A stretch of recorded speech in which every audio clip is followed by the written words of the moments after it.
নমস্কার বন্ধুরা, আজকের আমাদের ভিডিওটির টপিক টোটালি ফাইন্যান্স সম্পর্কে। আর ফাইন্যান্সের ওপর যেসব বই লেখা হয়েছে তাদের মধ্যে বেশ দুটি বই হলো রিচ ড্যাড পুয়ার ড্যাড এবং দ্য সাইকোলজি অফ মানি। আর এই দুই বইতে বারবার বলা হয়েছে যে শুধু টাকা ইনকাম করে ধনী হওয়া যায় না, ধনী হওয়ার জন্য আপনাকে টাকা সেভ করতে হবে, টাকাকে বাঁচাতে হবে। কারণটা হলো এই বিশ্বে অনেক উদাহরণ আছে যারা অনেক টাকা উপার্জন করার পরেও ব্যাংকরাপ্ট হয়ে গেছে। আবার অনেকে আছে যারা কম ইনকাম করেও অনেক বড় ওয়েলথ ক্রিয়েট করেছেন। এখানে আবার আমাদের একটি কথা মাথায় রাখতে হবে যে শুধু টাকাকে বাঁচিয়ে ধনী হওয়া যায় না। যেমন আপনি টাকাকে ক্যাশ হিসেবে বা ব্যাংকের সেভিং অ্যাকাউন্টে সিম্পলি ফেলে রেখেছেন, এখানে আপনার টাকার মূল্য দিনের পর দিন কমতে আছে। কারণ ভারতের ইনফ্লেশন রেট মোটামুটি বছরে 5 থেকে 6% করে বেড়েই চলেছে। একটা উদাহরণের সাহায্যে আপনাদের বোঝাই, 2024 সালে আপনি যে জিনিসটি 100 টাকায় পাচ্ছিলেন, 2025 সালে আপনাকে ওই সেম জিনিসের জন্য 105 টাকা খরচ করতে হবে।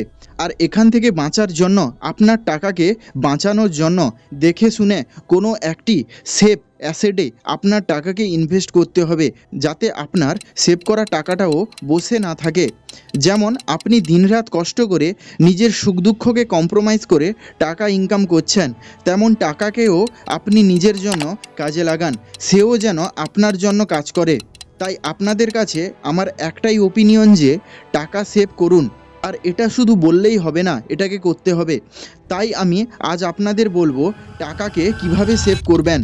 টাকাকে সেভ করার প্রথম পয়েন্ট হলো ব্র্যান্ডেড থেকে আনব্র্যান্ডেডে শিফট হয়ে যান। এখানে আমার ওপিনিয়ন হলো যে আপনি যদি মাসে 1 থেকে 2 লাখ টাকা ইনকাম না করেন, তাহলে আপনার ব্র্যান্ড ইউজ করার কোনো অকাত নেই।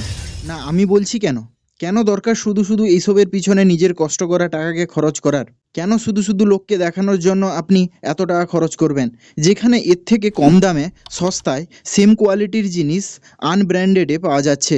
ন্যাস্টালি ফরেন্ডের একজন বিখ্যাত ইউটিউব ইনফ্লুয়েন্সারের একটি এক্সপেরিমেন্ট করে দেখেছিলেন যে গুচি ব্র্যান্ডের একটি জ্যাকেটের দাম $5000।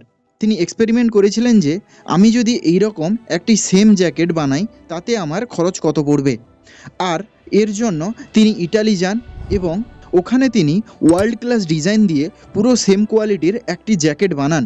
আর তার জন্য খরচ হয় প্রায় $400।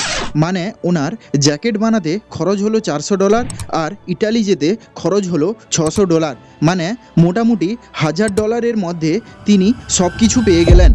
আর এখানে জ্যাকেটের প্রাইস ছিল $5000। মানে আপনি টাকা জ্যাকেটের জন্য দিচ্ছেন নাকি ব্র্যান্ডের জন্য? এবার আসছি সেকেন্ড পয়েন্টে।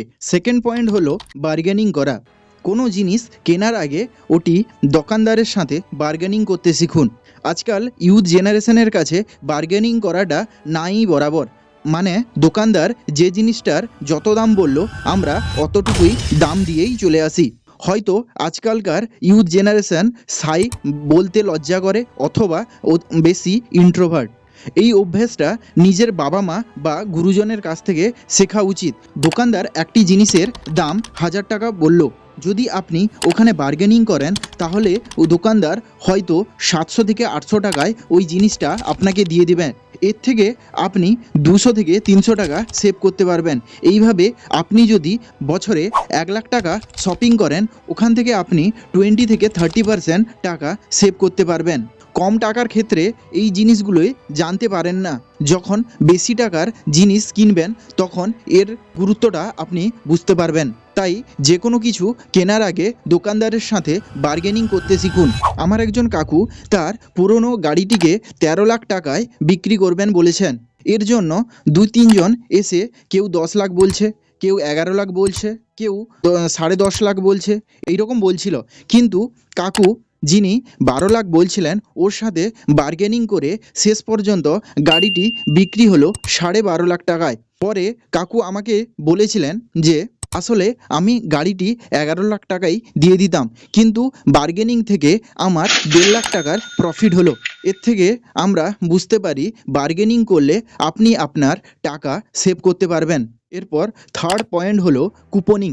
যখন আপনার কাছে কোনো অফারের কুপন থাকে তখনই কোনো জিনিস কিনুন, অথবা আজকাল বিভিন্ন ফেস্টিভ্যাল, নিউ ইয়ার এইসবে ফ্লিপকার্ট, অ্যামাজনে অনেক গ্রেট ইন্ডিয়ান ফেস্টিভ্যাল এইসব অফার থাকে, যেখানে এখন কোনো জিনিসের মূল্য 2000 টাকা, সেটি আপনি অফারে 1200 থেকে 1300 টাকায় পেয়ে যেতে পারেন।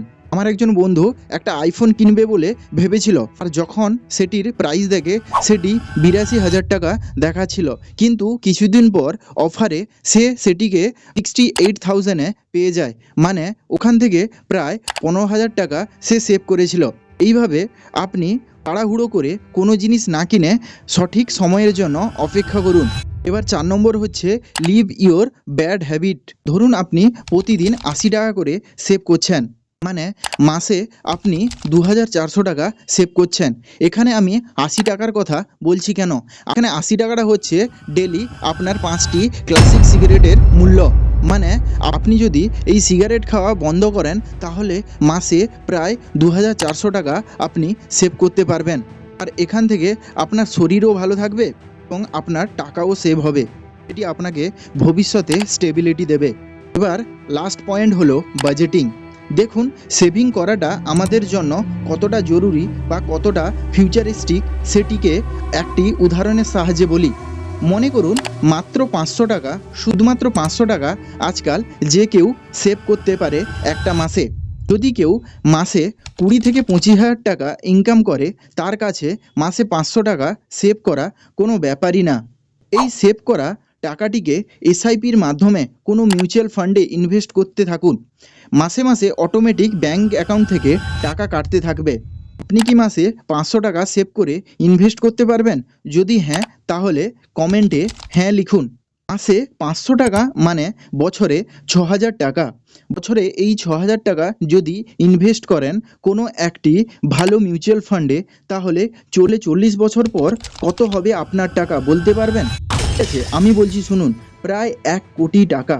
মানে আজ থেকে মাসে 500 টাকা সেভ করে আপনি 40 বছর পর আপনার পরিবার বা ছেলেকে 1 কোটি টাকা দিতে পারবেন। আপনি সেটি পরিবারকে দিতে পারেন বা নিজে খরচ করতে পারবেন, সেটা আপনার পার্সোনাল ব্যাপার, কিন্তু মেন পয়েন্ট হচ্ছে গিয়ে টাকা সেভ করা। আর আপনি যেটি স্ক্রিনে দেখতে পাচ্ছেন সেটি হলো ইন্ডিয়ান এক্সপ্রেসের লেখা একটি আর্টিকেল। এই আর্টিকেলে লেখা আছে 80% ইন্ডিয়ান মাসের এন্ড হওয়ার আগেই টোটাল স্যালারি খরচ করে ফেলেন। এমনটা কেন হয়?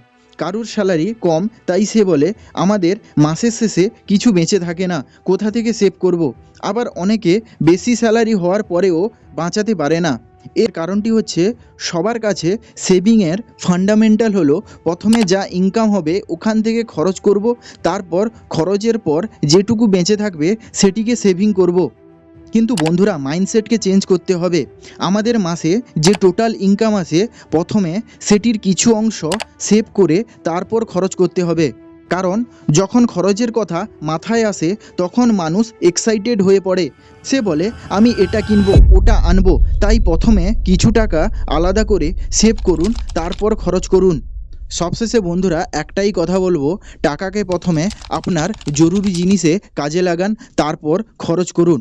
তাহলে ভিডিওটি কেমন লাগলো কমেন্টে বলবেন, আর আমি কোন কোন পার্টটি ছেড়ে দিয়েছি সেগুলিও কমেন্টে লিখে বলবেন। তাহলে ভিডিওটি নিজের কোন কোন বন্ধুর সাথে শেয়ার করা উচিত তার সাথে শেয়ার করুন। আর যদি ভিডিওটি ভালো লেগে থাকে তাহলে চ্যানেলটিকে সাবস্ক্রাইব করে বেল আইকনটি প্রেস করুন এবং নিজের বন্ধুদের সাথে শেয়ার করুন। নমস্কার।